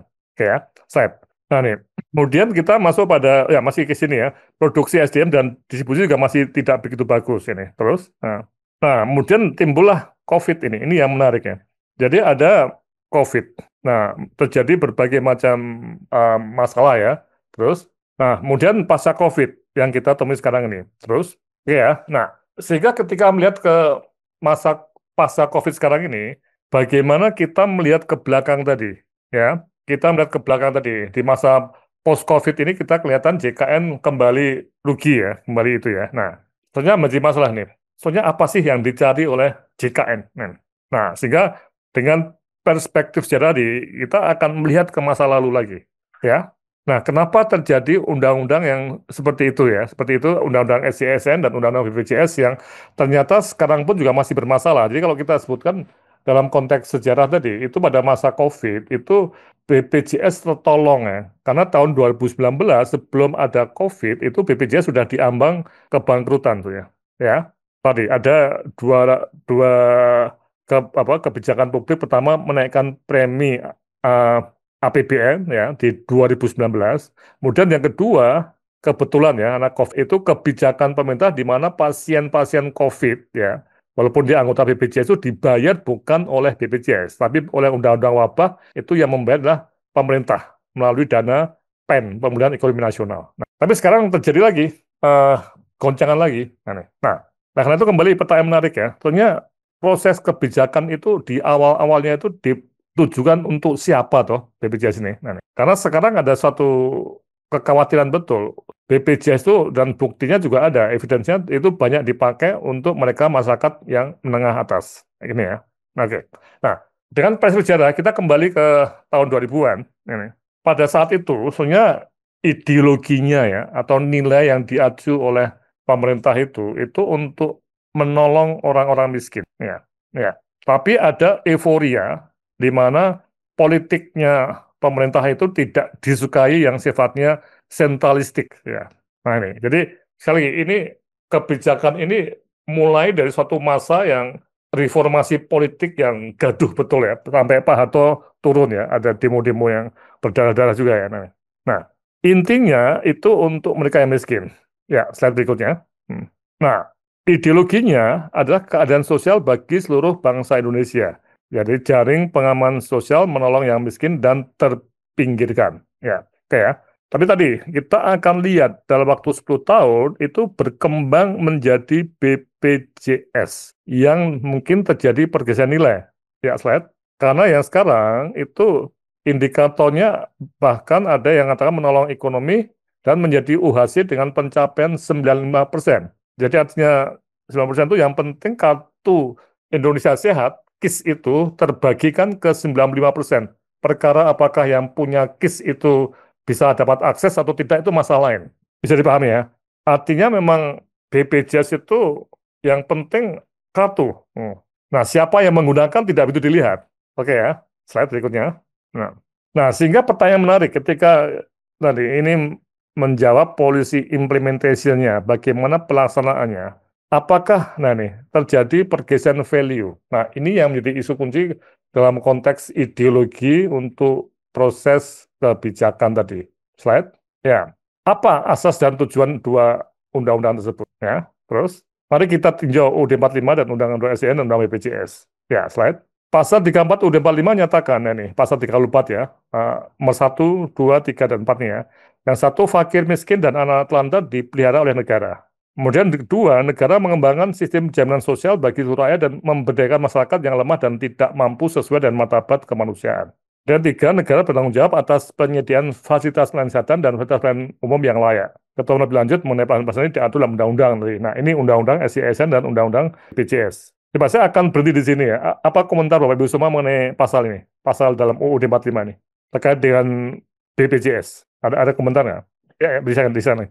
Oh enggak, di-share screen lagi biar terbaik. Nah, karena kita bisa melihat ya, antara pada saat asal muasalnya mulai dari jaring pengaman sosial, ya, social safety net, ya, di tahun 98 sampai ada Undang-Undang SJSN 2004, kemudian baru berjalan 2014, itu ada waktu 14 tahun ya, di mana proses kebijakannya itu panjang sekali nih. Ya.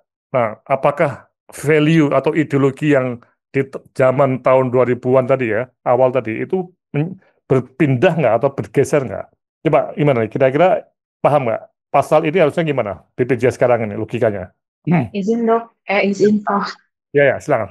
Ya, mungkin yang saya tangkap adalah mungkin memang betul ada pergeseran value atau nilai yang tadinya mungkin untuk fakir miskin dan menolong orang-orang yang tidak mampu, kini mengcover orang-orang yang mungkin juga mampu untuk mengakses layanan kesehatan mungkin ya Prof.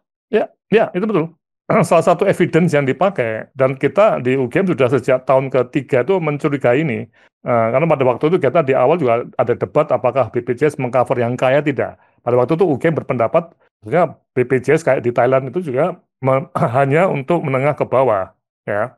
Yang atas silakan ambil sendiri. Tapi itu ditolak karena dianggap membeda-bedakan pelayanan ya. Tapi undang-undang dasar ini, benar nggak?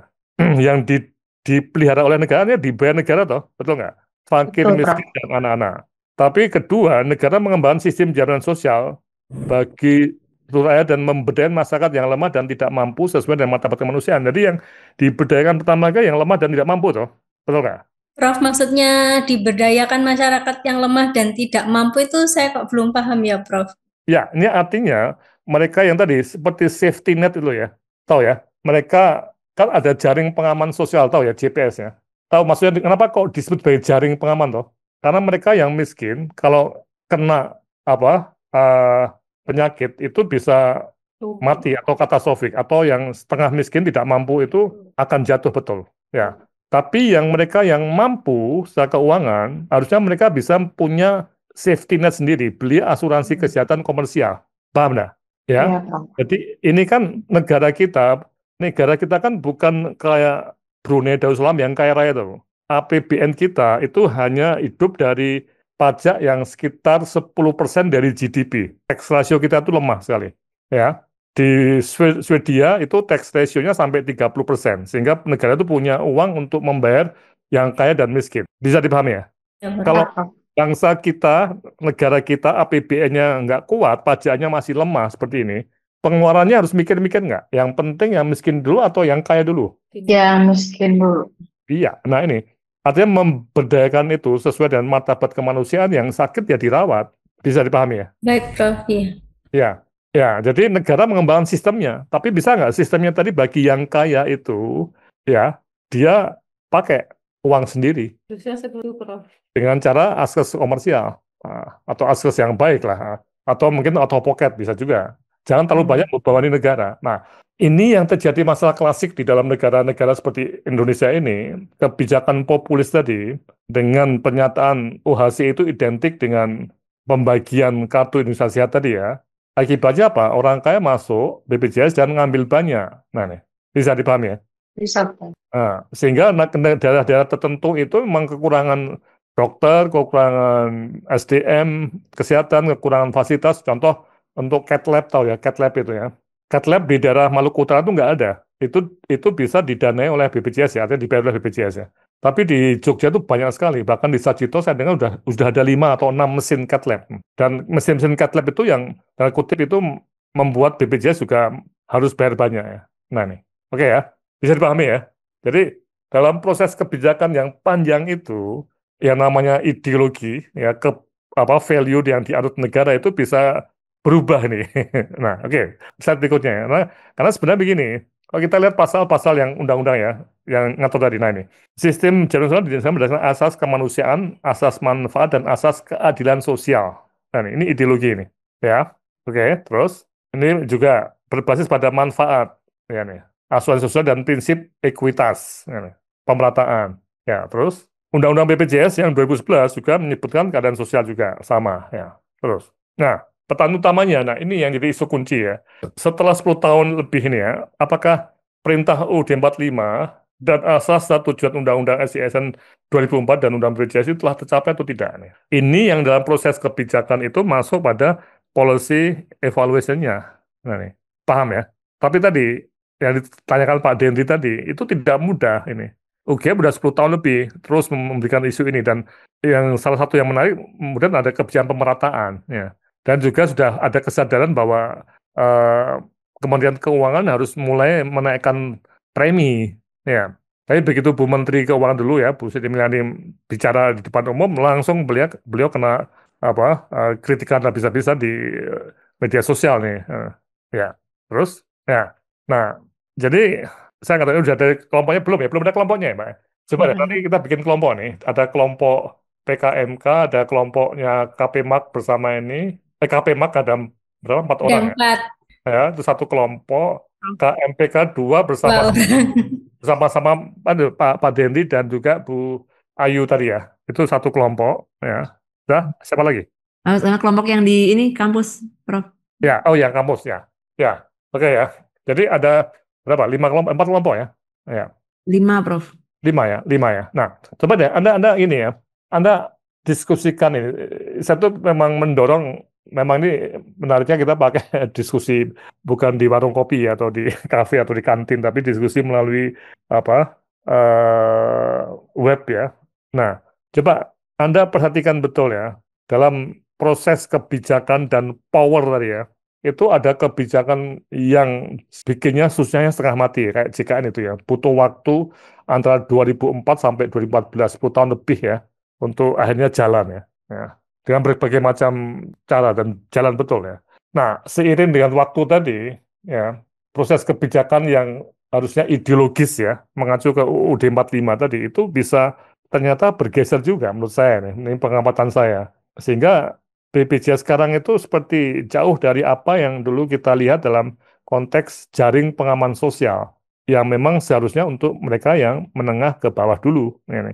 Anda semua tahu kan, BPJS sekarang pun mungkin yang pakai mobil apa Pajero atau apapun juga nikmati ya. Benar nggak? Dengan tarif yang sangat murah toh. Coba berapa tarifnya tuh BPJS itu dan kerugiannya BPJS di tarif-tarif murah ya tadi, yang PBPU kan 45.100 sama 150.000 ya. Nah, 160, Prof. 160 ya, nah, 160.000. Coba 160.000 itu kalau di hotel bintang 5 di Jakarta itu untuk nasi goreng plus air tawar kali ya. Paham ya? Murah sekali. Dapatnya banyak sekali. Makanya itu jadi masalah besar. Kelompok PBPU itu klaim rasionya sekarang 300% lebih ya. Jadi BPJS rugi di situ. PBI APBN itu relatif nanti Anda akan dapat ini banyak di sesi-sesi lainnya ya. Itu sisa terus. Jadi dananya yang harusnya untuk orang miskin itu terpakai orang menengah ke atas dengan satu implikasi keberlanjutan keuangan BPJS dalam tanda kutip. Nah, ini. Oke, ada komentar, pertanyaan? Coba Anda tuliskan ini. Anda paham nggak? Suatu kebijakan publik yang prosesnya mulai dari agenda setting terus sampai perumusan itu butuh puluhan tahun, pelaksanaannya juga ternyata puluhan tahun dan nah ini apakah kita perlu ada suatu evaluasi ya? Inilah bahan diskusi Anda. Ada komentar nggak? Silakan. Menanggapi Prof. Ya, silakan.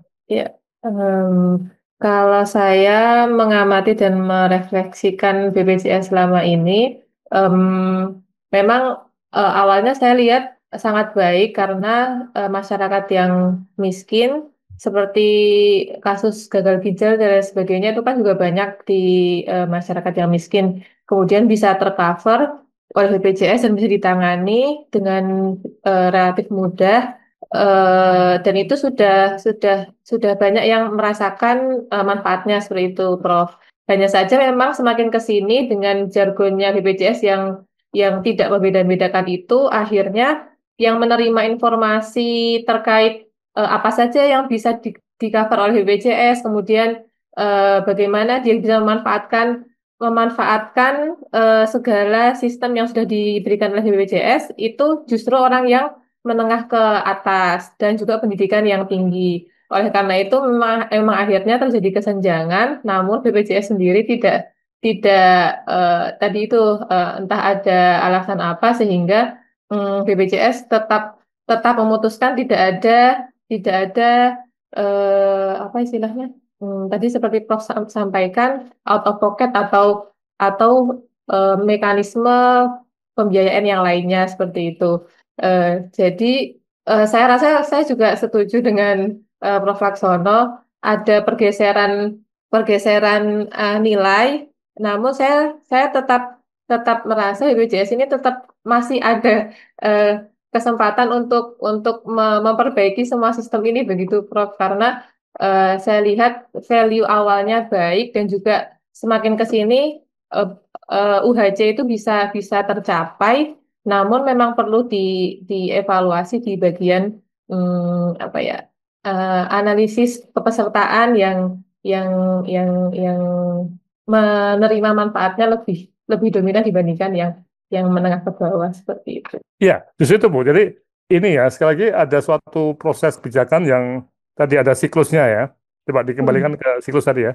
Nah ini nih dari mulai agenda setting, policy formulation, policy implementation, policy evaluation ya. Ya.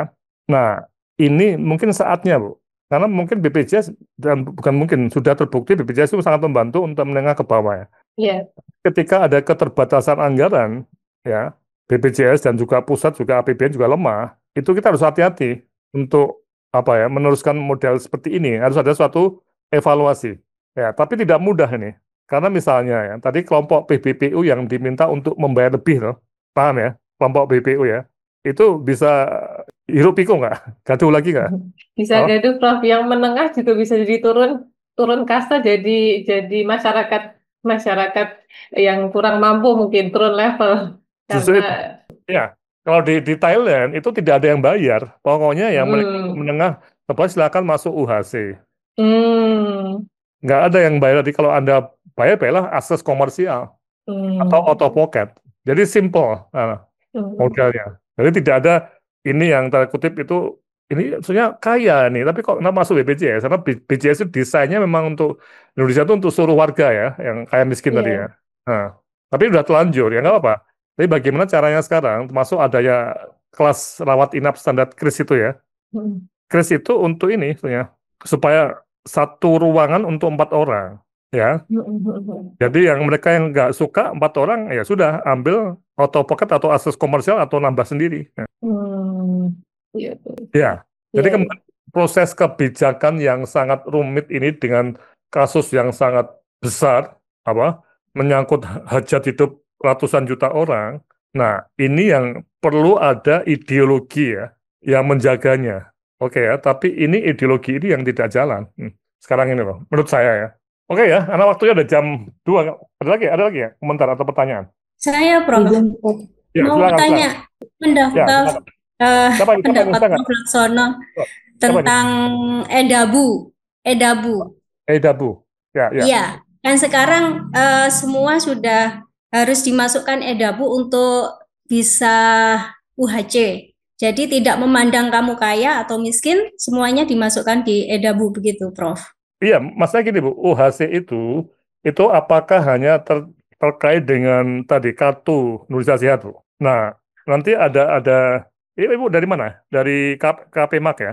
Ada Iya, mata KPMAK. kuliah mengenai pembiayaan kesehatan itu indikator UHC itu apakah pembagian kartu atau cakupan efektif Bu? Artinya saya di pulau itu, misalnya Pulau Sabu ya, di NTT, itu bisa mendapatkan akses ke pelayanan seksio misalnya. Itu cakupan efektif. Yang mana Bu yang dipakai? Semua layanan ini Dok, kalau di Kabupaten Probolinggo diminta untuk dimasukkan edabu sehingga UHC-nya akan terpenuhi. Seperti itu, Prof. Ya, mungkin Probolinggo bisa, cakupan efektifnya bisa ya. Mungkin loh ya. Karena semuanya ada toh, di Probolinggo kan daerah Jawa Timur, ya. Timur. Ya, Jawa Timur Utara, ya dekat Madura ya, dekat Madura ya. Bukan, Jawa Timur Surabaya, Utara ya. Prof. Ya, Surabaya ke timur ya. Ya ada jalan tol tuh, sekarang ada jalan tol loh. Ya nggak? Itu Iya, mungkin Prof. semuanya ada Bu. Semuanya ada. Jogja semuanya ada. Tapi sekarang bagaimana yang di Papua, banyak di NTT, ya. Nah, klaim operasi yang mahal-mahal itu banyak kan di Jawa dan kota-kota besar. Nah, bisa dipahami Bu. Bisa, Prof. Ya, jadi ini pertanyaannya ya. Jadi kembali ke ideologi. Jadi sesi ini itu mengenai proses kebijakan dan power itu sangat terkait dengan ideologi bangsa. Ya, yaitu Pancasila di UUD 45. Dan ini yang mungkin bisa meleset. Tapi tetap BPJS itu bagus sekali. Cuma tadi, apakah arahnya benar ini loh? Itu pertanyaan kritis dari analis kebijakan seperti saya ataupun di perguruan tinggi Mbak Lika dan sebagainya. Oke, udah? Satu lagi kayaknya. Sudah ya? Iya, Prof. Oke, kalau sudah, kita tutup ya. Dan minggu depan kita bahas mengenai agenda setting. Tolong Anda baca dulu ya, di bukunya Buse ya, yang terjemahan itu ya. Tentang agenda setting, dan kita akan lihat bagaimana politik itu tadi, Pak Denny, itu semakin kita bisa pahami dalam agenda setting tadi. Ya, sejak awal pun proses kebijakan diwarnai oleh politik ya. Apalagi kebijakan publik yang menyangkut hajat hidup orang banyak dan uang besar. Tahu nggak? Merokok misalnya. Kebijakan anti merokok itu gimana? Ribut nggak? Gaduh nggak? Waduh, Kak. Aduh, nah pastilah. Oke? Ya di Thailand, ini ada Mbak Lika ya. Itu 3 pool. Oh iya, Prof, itu cuma tambahan. Ya, jadi risikonya di kita yang single pool tuh dananya untuk orang miskin tadi PBI APBN itu terpakai untuk kelompok yang lebih mampu. Ya, itu terjadi. Oke?